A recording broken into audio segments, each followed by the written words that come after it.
हर हर महादेव।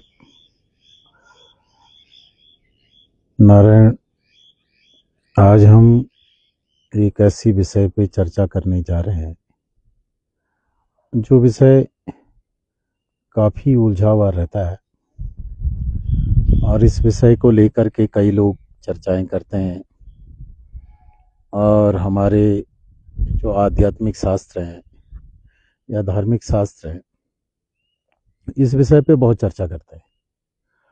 और ये विषय है प्रारब्ध कर्म और उसके फल और पुरुषार्थ। नारायण, साधारण व्यक्ति भी जो सनातनी है, सनातन धर्म को मानने वाला है, वो प्रारब्ध कर्म के संबंध में या भाग्य के संबंध में जानकार है। लेकिन कुछ एक बातें हैं जो उलझी हुई सी रहती हैं और जिनको सुलझाने का प्रयास किया जाना चाहिए। मेरा मानना है प्रारब्ध कर्म और पुरुषार्थ, भाग्य और पुरुषार्थ, ये दोनों दूध और पानी की तरह है। पानी प्रारब्ध है और दूध है पुरुषार्थ। आप पानी में जितना अधिक दूध मिलाओगे, दूध पानी उतना आपका दूध बनते चले जाता है, और दूध में जितना अधिक पानी मिलाते जाओगे, दूध उतना अधिक पानी बनते चले जाता है। जैसे पुरुषार्थ में अगर आप भाग्य को मिला दें, आप हर काम में भाग्य भाग्य करते रहें, तो एक दिन सिर्फ भाग्य ही रह जाता है, और जो टेस्टी नहीं होता है। और हम चाहते हैं दूध पीना, हम चाहते हैं सुख भोगना और दुख की निवृत्ति। पुरुषार्थ कोरा होता है और भाग्य भी कोरा होता है। लेकिन पुरुषार्थ का एक विशिष्टता है कि वो दूध है, वो बिना पानी के भी आपके साथ रह करके अन्य पदार्थों के रूप में आपको सुख भोग करवा सकता है। लेकिन पुरुषार्थ ही वो पदार्थ है जिसके बल से भाग्य भी अपना रंग बदल देता है, भाग्य अपना स्वरूप बदल देता है। चलो, ये तो मैं टिप्पणी के रूप में मैंने आपको बताया। अब इस विषय को थोड़ा खोलते हैं। नारायण, ये जो प्रारब्ध है, प्रारब्ध असल में सृष्टि के प्रारंभ से ही प्रारंभ हो चुका। प्रत्येक जीव का, चाहे वो कीट प्रजाति में है, चाहे वो किसी भी अन्य जाति में या किसी भी अन्य जीव समुदाय के शरीर में है, किसी भी शरीर के रूप में अवस्थित है, उसका प्रारब्ध प्रारंभ हो गया है। और प्रारब्ध के वसात ही उसको देश की उपस्थिति, काल और वस्तु की प्राप्ति होती है। देश का मतलब नारायण, ये जो सृष्टि उपक्रम है, ये जो सृष्टि का चक्र है, ये जो सृष्टि है, ये समस्त देश में आता है। ये आप कहीं धरती पे किसी भी हिस्से में अगर आप हैं, उस धरती के उस हिस्से के निर्माण में आपका प्रारब्ध कर्म मुख्य रहा है, तभी जाकर के वो जगह और वो पदार्थ आपको मिले। क्योंकि यहाँ बिना कर्म के और बिना प्रारब्ध के कुछ भी प्राप्त नहीं होता है। धरती के किसी ऐसे कोने में अगर आप हैं कि जहाँ शुद्ध पानी है, शुद्ध हवा है, शुद्ध वातावरण है, शुद्ध सृष्टि है, तो नारायण ये आपका प्रारब्ध है। और इसके निर्माण में आपका कर्म भी लगा हुआ है, और आपके कर्म फल के परिणाम स्वरूप आपको वो प्राप्त हुआ है। अगर आप सृष्टि के किसी ऐसे हिस्से में हैं या धरती के किसी ऐसे हिस्से में कि जहाँ न तो उचित जल है, न तो शुद्ध हवा है, न तो शुद्ध आकाश है, न तो शुद्ध धरती है, आपको अभावों का, इन 3-4 पदार्थों का, पानी का अभाव, जल का अभाव, धरती का अभाव, वायु का अभाव, ये सब देखना पड़ रहा है। तो नारायण इसमें भी प्रारब्ध ही है। और तो क्या बताऊं नारायण, ये जो सूर्य बने हैं, तारे बने हैं, ये जो आकाश उत्पन्न हुआ है, आपका एक घर बना है, इसमें भी आपका प्रारब्ध है। कल्पना कीजिए कि आप यात्रा कर रहे हैं और यात्रा करते हुए आप किसी धर्मशाला में रुके हैं। आपको क्या लगता है कि ये आपको ऐसे ही प्राप्त हो गया। नारायण, ऐसा नहीं है। असल में उस भवन के निर्माण में भी आपका कर्म प्रवृत्त है। आपको जो भोज्य पदार्थ मिल रहा है, इसमें भी आपका कर्म प्रारब्ध विद्यमान है। और ये प्रारब्ध कब से कार्य कर रहा है? ये प्रारब्ध कार्य कर रहा है पुरातन काल से, सृष्टि के प्रारंभ से ही ये प्रारब्ध उत्पन्न हुआ है। नारायण, आप सृष्टि में नाना प्रकार के रूप रंग आकार देख रहे हैं। इन रूप रंग आकार को देखने वाली आपकी जो नेत्र इंद्रिय है, जो आपके पंच इंद्रियां हैं, इन पंच इंद्रियों के निर्माण में भी आपका प्रारब्ध ही का प्रमुख है। अगर आप कोई अच्छा दृश्य देख रहे हैं, कोई कहीं अच्छे फूल देख रहे हैं, कहीं अच्छा आप वातावरण देख रहे हैं, तो नारायण इसमें भी आपका प्रारब्ध कारगर है। इसमें भी आपका प्रारब्ध का संयोजन हुआ है, आपके प्रारब्ध का प्रयोग किया गया है और उसी के वसात से ये सब निर्माण हुआ है। ये हुआ प्रारब्ध। प्रारब्ध प्रारंभ से ही विद्यमान है और पहले से ही वो आपके साथ, आपके जीवन के साथ लगा हुआ है। प्रारब्ध ही है कि जो स्वर्ग का निर्माण है, प्रारब्ध ही है कि जो नरक का निर्माण है। सृष्टि का कोई भी कण, जिस कण को आप अनुभव कर रहे हैं या जिसके बारे में आप सुन रहे हैं या जिसके बारे में आप महसूस कर रहे हैं, जिसके बारे में आप उसका उपभोग कर रहे हैं, ये सब में आपका प्रारब्ध कारगर है। नारायण, प्रारब्ध बहुत विशाल पदार्थ है। प्रारब्ध कर्म इतना विशाल प्रारब्ध है कि नारायण, आप जंगल में गए और किसी पेड़ को आप छू रहे हैं, किसी पेड़ के दृश्य को देख करके आप अत्यंत प्रसन्न हो रहे हैं। नारायण, ये मत सोचिए कि इसमें आपका कोई योगदान नहीं है। असल में इसमें आपके कर्म का योगदान है, आपके प्रारब्ध का योगदान है। ये आपका प्रारब्ध पहले से विद्यमान है और इसकी सीमा असीम है। इस धरती में अगर आप दुष्ट लोगों को देख रहे हैं तो भी इसमें भी आपका प्रारब्ध प्रयुक्त है। अगर शिष्ट लोगों को देख रहे हैं तो इसमें भी आपका प्रारब्ध प्रयुक्त है। आपके प्रारब्ध और कब से है, ये मैं बार बार कह रहा हूँ, ये सृष्टि के प्रारंभ से ही विद्यमान है। और क्या कहूँ नारायण, कि सृष्टि के प्रारंभ होने में भी आपके प्रारब्ध कर्म का योगदान था। यहाँ तक प्रारब्ध कर्म है। अब इस प्रारब्ध कर्म के इस विशाल समुद्र में आप पे निर्भर करता है कि आप किस कोने से इस प्रारब्ध का उपभोग करना प्रारंभ करोगे और किस केंद्र से आप, किस कोने से आप, किस बिंदु से आप प्रारब्ध कर्म का उपभोग करोगे। और यहाँ प्रारंभ होता है आपका पुरुषार्थ। कोई ये सोचे कि वो अपने सारे प्रारब्ध कर्म को पुरुषार्थ के बल से नष्ट कर देगा, नारायण ऐसा संभव नहीं है। क्योंकि प्रारब्ध कर्म को नष्ट करने का मतलब है कि सृष्टि को नष्ट करने जैसा पुरुषार्थ, और ये सामर्थ्य सिर्फ भगवान शंकर पे ही विद्यमान है और ईश्वरीय शक्तियों पे ही ये विद्यमान है कि वो सारी सृष्टि को लय कर सकते हैं। एक दूसरा, प्रारब्ध कर्म को क्षय करने का दूसरा रास्ता है। दूसरा रास्ता है ज्ञान मार्ग। ज्ञान मार्ग का मतलब कि यस्य नाहंकृतो भावो बुद्धिर यस्य न लिप्यते हत्वापि सैमान लोकान हत्वापि न निबध्यते। कि अगर कोई व्यक्ति है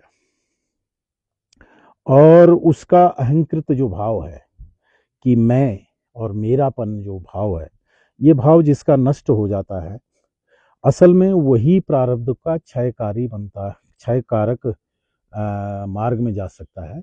लेकिन जो भी मैं मेरा तू तेरा लेकर के जीता है, उसका प्रारब्ध समाप्त नहीं हो सकता है। नारायण, प्रारब्ध सिर्फ आपके शरीर में रहने वाले सुख दुखादि नहीं है। प्रारब्ध आपके मन मस्तिष्क में रहने वाली वृत्तियां ही मात्र नहीं है। प्रारब्ध आपके जीवन मरण के चक्र के बीच रहने वाली चीजें नहीं है। प्रारब्ध बहुत विशाल पदार्थ है। मैंने कहा कि आपके पैरों के नीचे की जमीन और आपके सिर के ऊपर का आसमान, आपके बगल से बहने वाली हवा, आपके मुंह को, आपके गले को तर करने वाला पानी, आपके शरीर में बहने वाला पानी, ये जितना निर्माण है, ये सारा निर्माण प्रारब्ध कर्म है। यहाँ अगर कुछ गलत है, खराब है, कटु है, बुरा है, असल में उसमें आपका प्रारब्ध कर्म है, आपका ही शुरू किया हुआ है।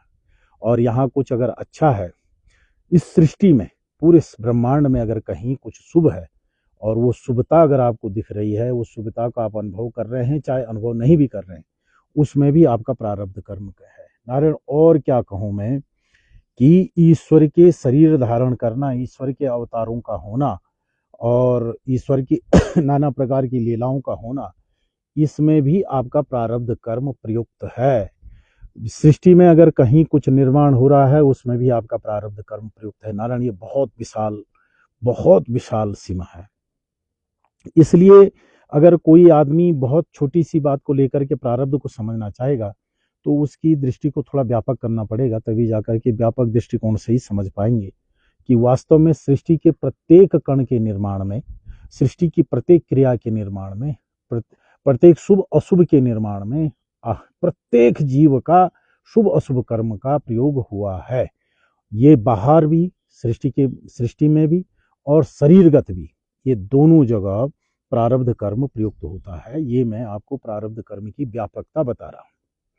और प्रारब्ध कर्म की ये व्यापकता नारायण बड़ी अथाह है। और नक्ष्यते चास्य कर्माणि ब्रह्म कोटि सतेरपि, कोटि कोटि ब्रह्मा तक भी अगर पैदा हो जाएं तो भी प्रारब्ध का क्षय करना संभव नहीं है नारायण, बहुत कठिन कार्य है। अब रहा पुरुषार्थ। तो प्रारब्ध से नारायण आपको सृष्टि के पदार्थ उपलब्ध हो जाते हैं, आयु व्यय और स्वास्थ्य और धन इत्यादि उपलब्ध हो जाता है। ये प्रारब्ध बसाता है। यहाँ जितने भी सुख दुख आदि द्वंद्व उत्पन्न हुए हैं, आपको आप बहुत अमीर व्यक्ति हैं और गरीब दिख रहे हैं, तो इसमें भी आपका प्रारब्ध है। और उसकी गरीबी में भी और उसकी अमीरी में भी आपका, दोनों जगह आपका प्रारब्ध प्रयुक्त हुआ है। कहीं आपको गरीबी दिख रही है और अपने में गरीबी दिख रही है, दूसरे में अमीरी दिख रही है। नारायण, इसमें भी प्रारब्ध आपका है कि एक व्यक्ति को आपके प्रारब्ध ने अमीर बना दिया, एक को गरीब बना दिया। क्योंकि अगर आपका प्रारब्ध प्रयुक्त नहीं होता तो आपको किसी के अमीर होने से क्रोध या जलन या किसी प्रकार का द्वेष या घृणा नहीं होती। तो आपको कहीं भी भाव अभाव कुभाव कुछ भी प्राप्त हो रहा है, किसी भी पदार्थ, उस पदार्थ के निर्माण में अवश्यमेव आपके प्रारब्ध का संयोजन, आपके प्रारब्ध का सम्मिलन हुआ है। अब ये समझ गए हैं हम, ये बात क्लियर हुआ है। मैं समझता हूँ कि प्रारब्ध का जो व्यापकता है, प्रारब्ध की व्यापकता सृष्टि की व्यापकता की तरह है। और सचमुच प्रारब्ध कर्म के जीवों का ही प्रारब्ध है कि आसमान का निर्माण है, जीवों का ही प्रारब्ध है कि सूर्य का निर्माण है, जीवों का ही प्रारब्ध है जल का निर्माण है, जीवों का प्रारब्ध है कि भूमि का निर्माण हुआ है। जीवों का ही प्रारब्ध सर्वत्र व्याप्त रहता है और उस प्रत्येक कर्म में जीव का संयोजन होता है। इसलिए नारायण, जो सनातन धर्म में सर्वे भवन्तु सुखिनः, सर्वे सन्तु निरामया, सर्वे भद्राणि पश्यन्तु मा कश्चित् दुःख भाग् भवेत्, ये जो माना सूक्ति है या सद विचार है, ये सद विचार ऐसे ही नहीं है नारायण। इसके पीछे राज ये है कि प्रत्येक के साथ आपका प्रारब्ध, आपका योगदान विद्यमान है और उस योगदान के परिणाम से ही सृष्टि में सारा कुछ घटित हो रहा है। तो ये एक व्यापकता हमारे प्रारब्ध कर्म की है। अब पुरुषार्थ, ये महत्वपूर्ण है नारायण। यहाँ प्रारब्ध से आपको सुख दुखादि के निमित्त जितने भी पदार्थ, रोग रोगण आदि और भाव पदार्थ जितने प्राप्त होते हैं, ये प्रारब्ध का है। अब इसमें बदलाव की जो क्षमता है, बदलाव की क्षमता है पुरुषार्थ में। मैंने आपको कहा ये कैनवस है, बहुत बड़ा कैनवस है कि बहुत बड़ा, इतना बड़ा मैदान है कि आप इसमें करोड़ों जन्मों तक इसके कोने को नहीं छान सकते हैं। लेकिन इस कैनवस में आप जहां किस बिंदु से पुरुषार्थ शुरू करेंगे, उसी बिंदु से आपके प्रारब्ध की रस्सी खींचते चले जाएगी। ये एक इतनी विशाल कोनों वाली रस्सी है जिसमें हजारों हजारों कोने हैं रस्सियों के। कहीं से भी आप पकड़ लेंगे तो वो रस्सी खींचती चली जाएगी और इसमें करोड़ों कोने हैं। तो पुरुषार्थ है कि आप किस कोने से पकड़ रहे हैं रस्सी को। एक रस्सी नहीं है, ये अरबों रस्सियों के रूप में ये सृष्टि में आपका कर्म पड़ा हुआ है। अरबों कोने उसमें हैं, अरबों सिरे हैं उसमें, कि आप किस सिरे को पकड़ करके शुरुआत करते हैं। अब जिस हिस्से को पकड़ करके आपने शुरुआत की, अब रस्सी वहीं से खींचती चली जाएगी। ये है पुरुषार्थ। तो पुरुषार्थ है, पुरुषार्थ का मतलब ये है कि आपके चुनाव करने की क्षमता। आप इसी जीवन में ऐसे रस्सी के कोने को उठा करके पकड़ सकते हैं कि आप इंद्र बन जाएं, और इसी जीवन में आप ब्रह्म बन जाए। इस ब्रह्म आप हैं, लेकिन इसी जीवन में आप ईश्वर कोटि के जीव में तब्दील हो जाए, देव कोटि में प्रवृत्त हो जाए, या असुर कोटि में प्रवृत्त हो जाए, निकृष्ट कोटि में प्रवृत्त हो जाए, ये आपका है। इस सृष्टि में जितना भी दृश्यमान प्रपंच के भीतर जितना भी पुण्य पापादि दिख रहा है, असल में इसमें जीव का ही प्रारब्ध, प्रत्येक जीव का प्रारब्ध का सम्मिलन है और प्रत्येक जीव के प्रारब्ध का योग है। अन्यथा उस पदार्थ से, उस व्यक्ति से हमें कोई सुख या दुख नहीं उपलब्ध होता। जैसे एक सिंपल एक एग्जाम्पल आपको बता रहा हूँ कि अभी कई देशों में युद्ध लगा हुआ है। उस युद्ध के द्वारा हमें उसके परिणामों से हम प्रभावित हो रहे हैं, चाहे वो मानसिक तौर से हो रहे हैं, चाहे अन्य किसी तौर से, हम प्रभावित हुए बगैर रह नहीं सकते हैं। सृष्टि समझ लीजिए एक गाड़ी है, जिस गाड़ी में प्रत्येक जीव उस गाड़ी में चल रहा है। तो गाड़ी का कोई टायर अगर हिलता है तो पूरी गाड़ी हिलती है, गाड़ी के भीतर रहने वाले पूरे जीव भी उस गाड़ी के साथ हिलते हैं। ऐसे ही नारायण, इस सृष्टि में अगर कोई भी चीज है, कोई भी घटनाक्रम हो रहा है, उस घटनाक्रम में आप और मेरे प्रारब्ध का योगदान है। अब एक चीज कि मैंने रस्सी का कोई भी कोना अगर आप पकड़ते हैं, उस कोने के हिसाब से वो तारतम्य बनता चले जाएगा। इसी जीवन में आपके साथ रस्सी के अनंत कोने आपके साथ जुड़े हुए हैं। आप रस्सी के किस कोने को पकड़ते हैं, ये आप पे निर्भर करता है। अगर आपने रस्सी का कोई ऐसा कोना पकड़ लिया कि जिसका अंत दुर्दिनों में है, कुदिनों में है, तो वो वहां तक आपको जाना है। क्यों कि नारायण, आप अनंत प्रारब्ध संभावनाओं के साथ आपके जन्म हुए हैं, अनंत प्रारब्ध लक्ष्यों के फलों के साथ आपका जन्म हुआ है। और इसमें एक काम है पुरुषार्थ का कि आपका सिलेक्शन कैसा होता है, आप किन रस्सी के किस कोने को पकड़ते हैं। ये जो सिलेक्शन कहते हैं, इसको कहते हैं पुरुषार्थ। ये आपके हाथ में है। तो अगर आप, अच्छा, पुरुषार्थ की जो रस्सियों की कोने हैं, उसको शास्त्र के द्वारा उसको बताया गया है कि वो आपको ग्रहण करना ही करना है। कई बार ऐसा होता है कि कुछ ऐसे जो प्रारब्ध हैं या कुछ ऐसी रस्सी के कोने हैं कि जो हमारे साथ अवश्यमेव रूप से हमें पकड़ने ही पड़ते हैं। जैसे माँ के गर्भ से जन्म लेना हमारा अवश्यमेव होगा, ठीक। पिता के पितृसत्ता के प्रति पिता होना हमारा स्वाभाविक है। ये ऐसे प्रारब्ध हैं जो हमारे जन्म से पूर्व ही निर्धारित हैं, और जन्म से इसमें हमारे निर्धारण का कोई योगदान नहीं है। इसमें हमारे उस पूर्व कर्म का निर्धारण है जिस पे हमारा कोई बस नहीं है। लेकिन जन्म के उपरांत इन चीजों को आप बदल नहीं सकते हैं। माता को नहीं बदल सकते, पिता को नहीं बदल सकते, जाति को नहीं बदल सकते, इसको आप बदल नहीं सकते।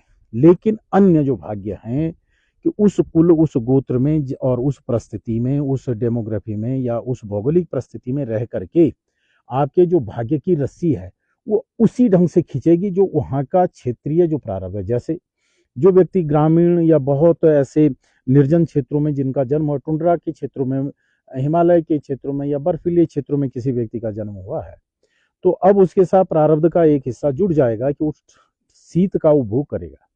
अगर वो पुरुषार्थ करता है कि शीत का उपभोग न करके वो किसी अन्य रस्सी को पकड़ता है, तो गर्म देश में वो जा सकता है। ये उसके हाथ में निर्भर है।